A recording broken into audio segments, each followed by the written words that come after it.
Welcome back to Winging It.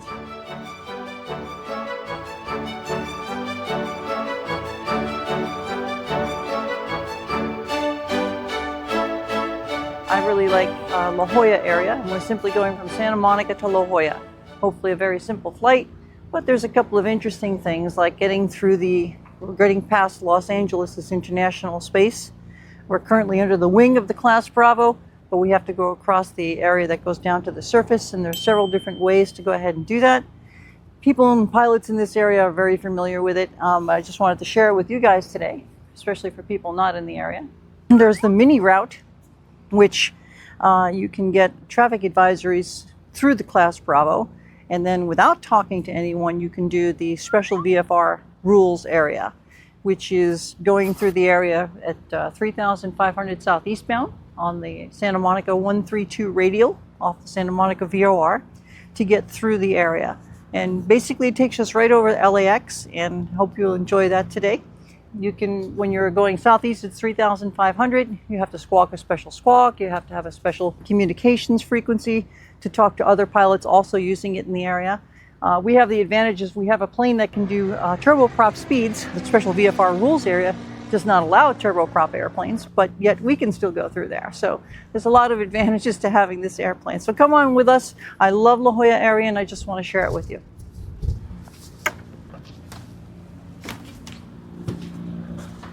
So today we're going from Santa Monica through this airspace, and I have the special VFR flight rules area up so we can see it better, but the darkened area is down to the surface, right? And it's up to 10,000 feet. So we just want to simply go across that, and that's where we can use the special VFR flight rules area, which is the 132 radial, or the mini route, which is essentially the same thing.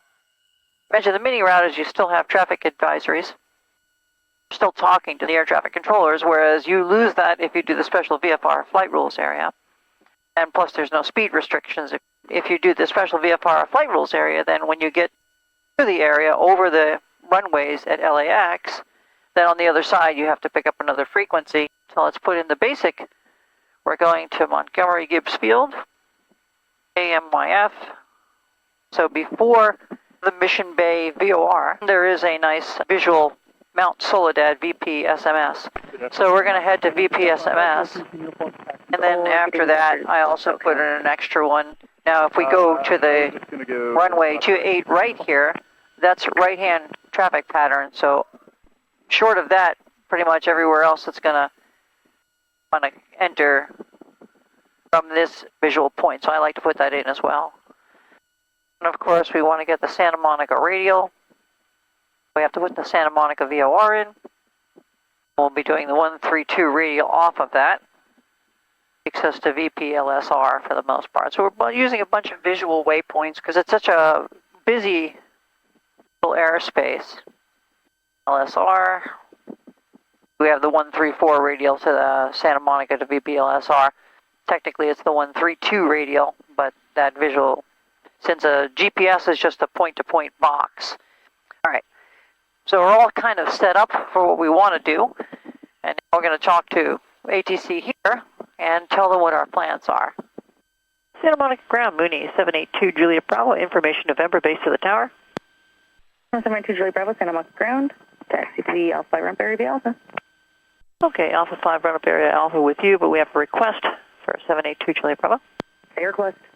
And we're trying to get down to Montgomery Gibbs Field, and we'd like to do the mini route if that's available today. If not, then we'll do the special VFR flight rules area.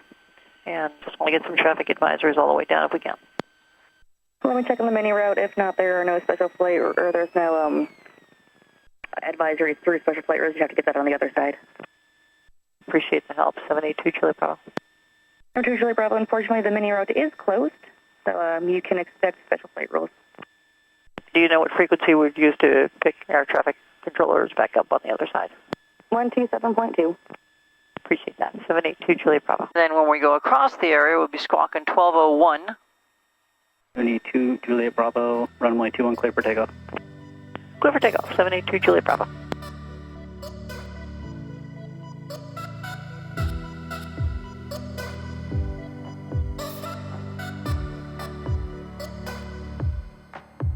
3 Yankee Zulu, wind 240 at 8, runway 21 clear to land.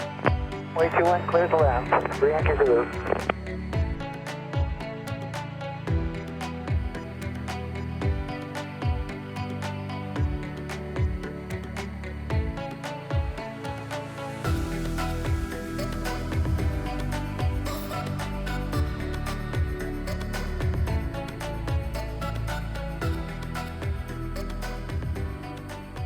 The VFR out of here, though, we have to go to the VOR and turn right to it heading of, this is open on me, turn right to a heading of 225.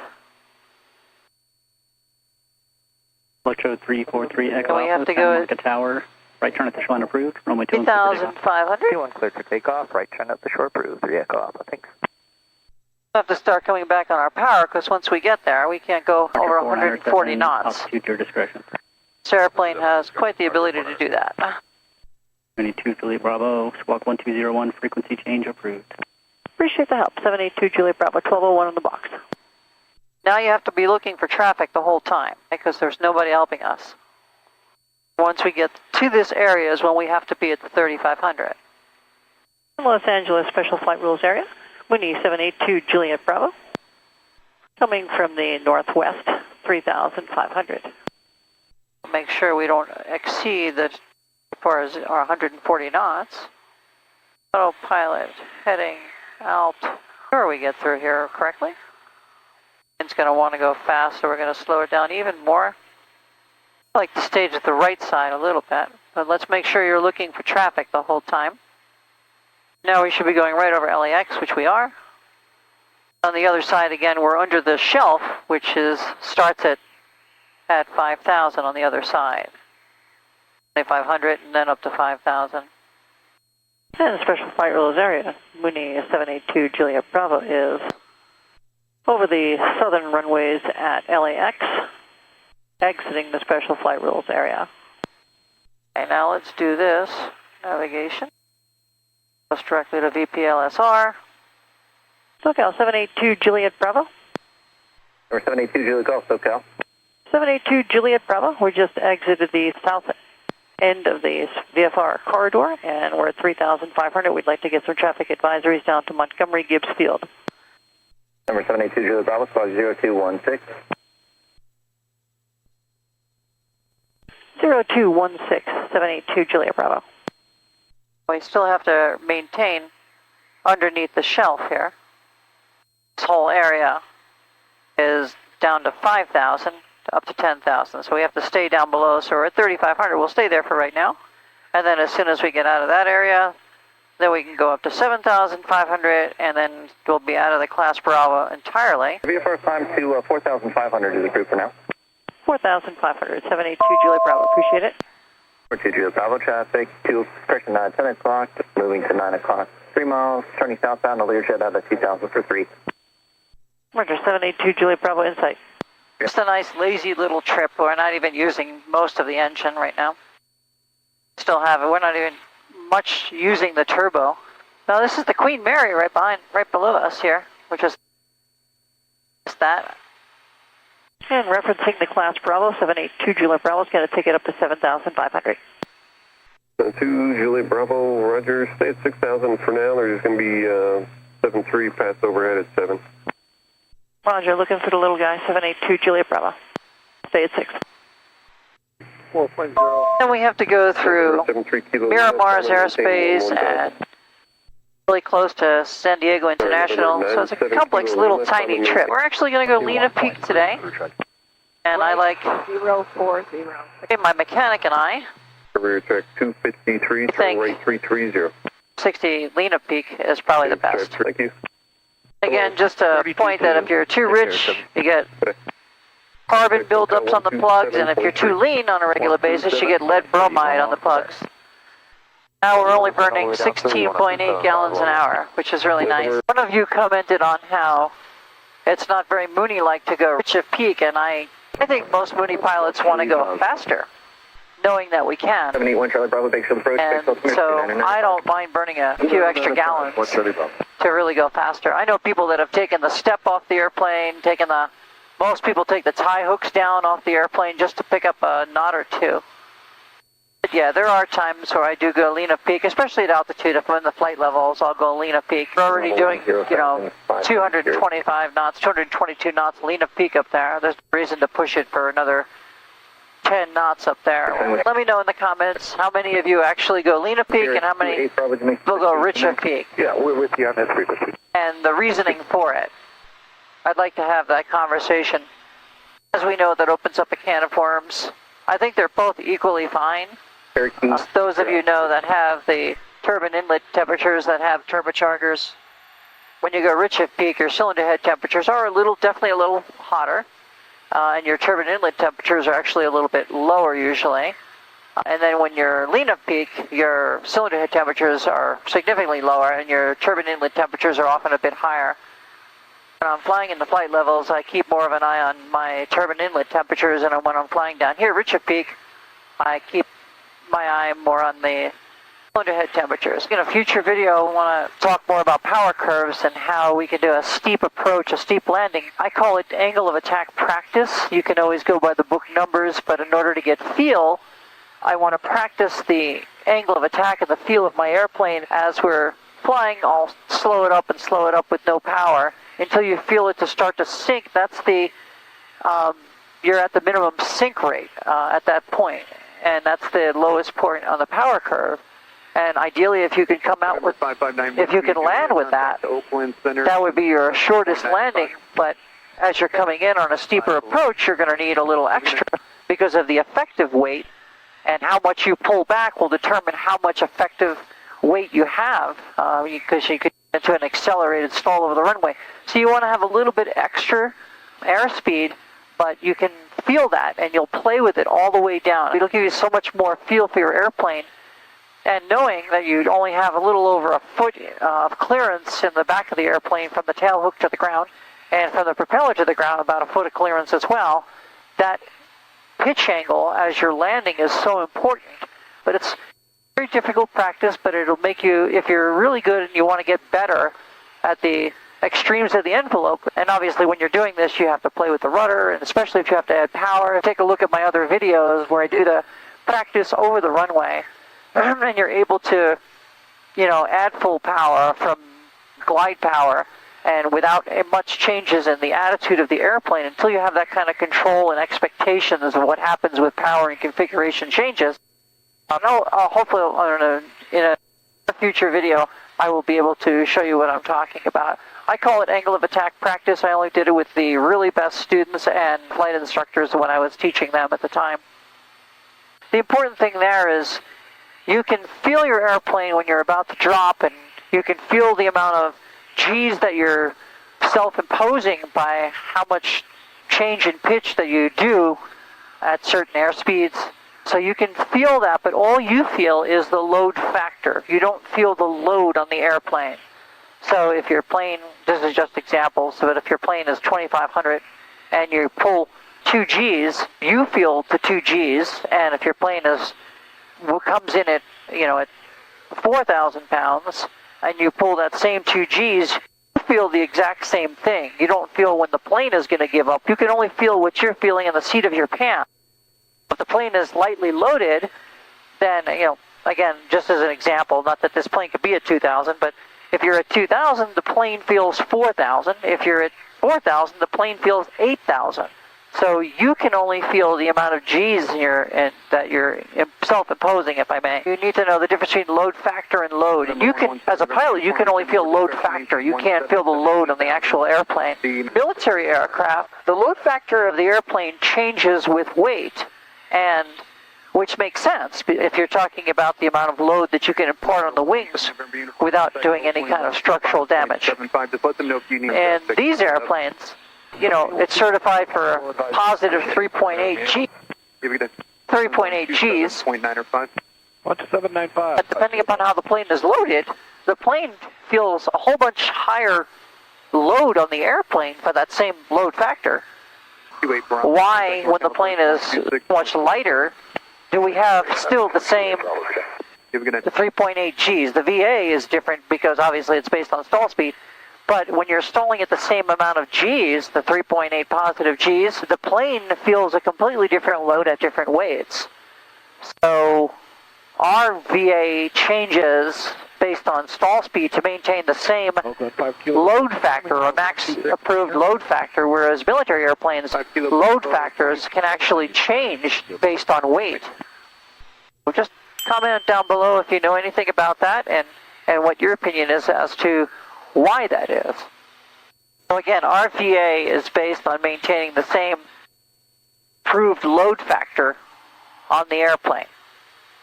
Not the same load, because if the plane is heavily loaded, the wings are feeling much more weight than if the plane is lightly loaded at that same load factor. Often in military airplanes, when the plane is lighter, their VA will actually go up. It's not based on the stall speed to maintain the same load factor. And for any of you out there that are just watching this for pleasure, I apologize about these conversations, but I find them very interesting. Yeah. And as we get closer, see that in that area that we're going through, we have to get below on 3435. 4,100. 03435, reach Sabotag, good day. November 2 Julie Bravo, traffic 1 o'clock, a mile north, M600 at 8,000. And don't have them yet, looking 782 Julie Bravo. 0 Whiskey Zulu, below and to the left of Mooney at 75. Side no factor now, 70 Whiskey Zulu. Traffic no factor, 782 Julie Bravo. November 2 Julie Bravo, contact approach on 132.2, let's see it. 32-2, thanks for your help, good day, 2 Julie Bravo. Thanks, good day. Approach 782 Juliet Bravo, 7,500, looking to get to Gibbs. 782 Julia Bravo, SoCal approach, Aegis Golf is current at Montgomery. Did you want a Bravo clearance via Mount Soledad or something else? That would be perfect if we could do that, 782 Juliet Bravo. 782 Julia Bravo, clear to Flash Bravo airspace, on navigation to Mount Soledad, and then Montgomery, just maintain your altitude for now. Same altitude and direct Soledad for right now, 782 Juliet Bravo. SMS, yep, Mount Soledad, cleared into the class Bravo. That's what we needed to know. The engine's really nice and cool. We're only burning 14 gallons an hour. It's the really nice part. November 782 Julia Bravo, descended, maintain 3,500. Down to 3,500, 782 Julia Bravo. They expect roughly 500 feet per minute, so we'll just do 500 feet per minute for right now. November 782 Julia Bravo, contact approach 119.6, good day. Appreciate the help, 119.6, 2 Juliet Bravo. Approach Mooney 782 Juliet Bravo, descending at a 7,200 for 3,500, direct Soledad.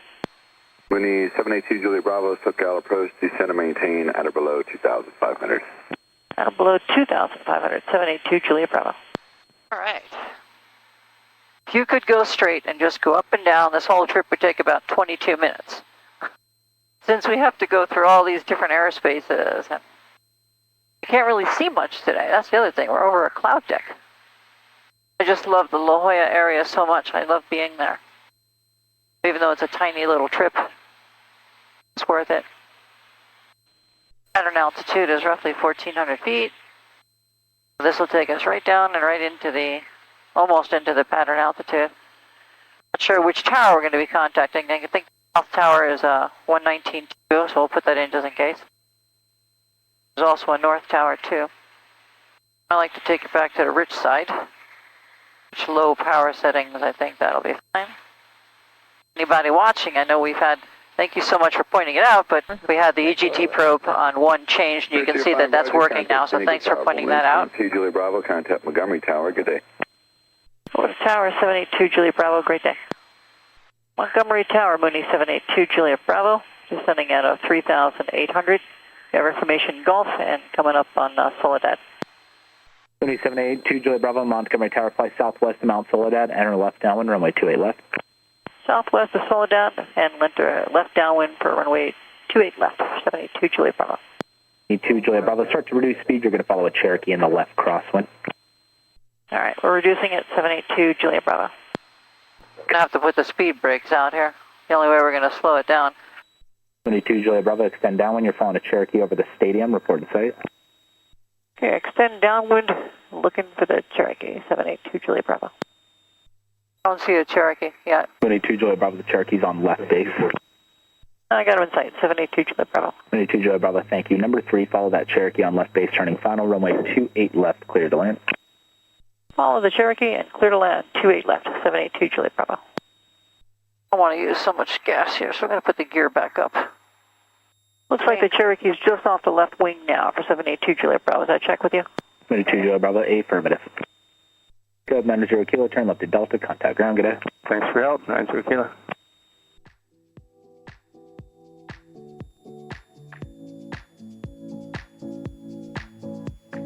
The carriage.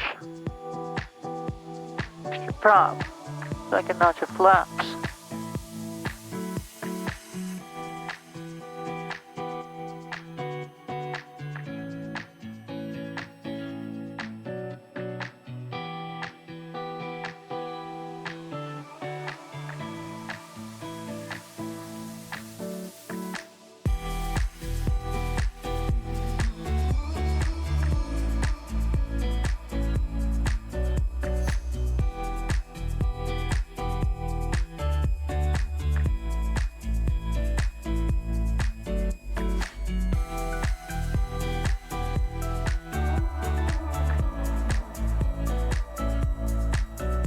Stall.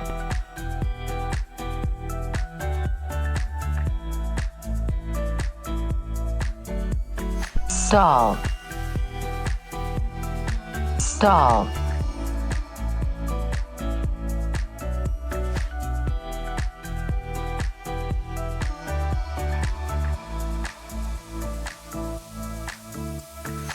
Stall. Stall.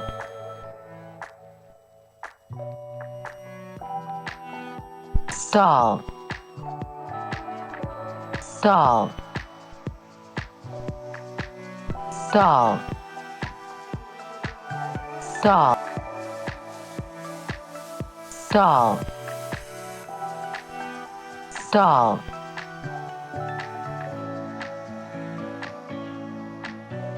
Number 2 Juliet Bravo, turn at left to Golf 1, contact ground. Left at Golf 1, over to ground, 782 Juliet Bravo. Welcome to Brockton Villa. This has got to be one of my favorite restaurants of all time. It's been here since the 1840s. I didn't realize that. Look how gorgeous it is out here. And over there across the way you can see the marine room. That's where the waves come up and crash against the windows of that restaurant. And if you want to get reservations at high tide, I don't know if it's still open or not, but if you want to get reservations for high tide, it used to be that you'd have to get it over a year in advance. But the rumor has it, I think it was back in the 90s or something, that the waves came in and the furniture went out. But they have since reinforced the windows. But I love this whole La Jolla Cove area. It's gorgeous.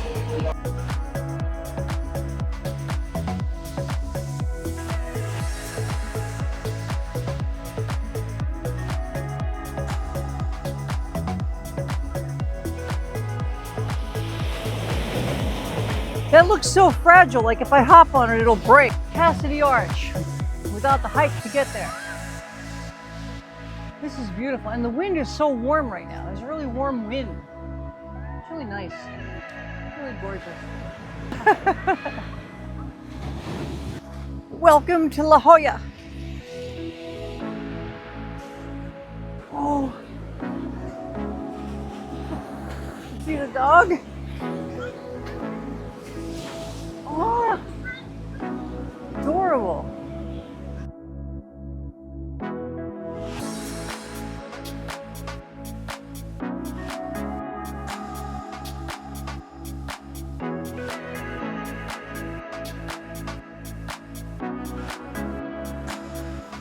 That's so cool.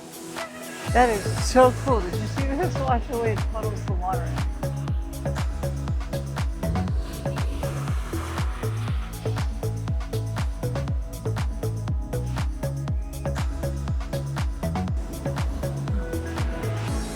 Uh-oh, until the next wave comes? No. I know the name of this place. We just liked it, so we came up to it. Some sort of terrace. And it's absolutely gorgeous. I mean, look at the sun peeking through over there on the ocean. Isn't that beautiful? You It's just been a spectacular day to be able to just pop in and do this. Absolutely spectacular.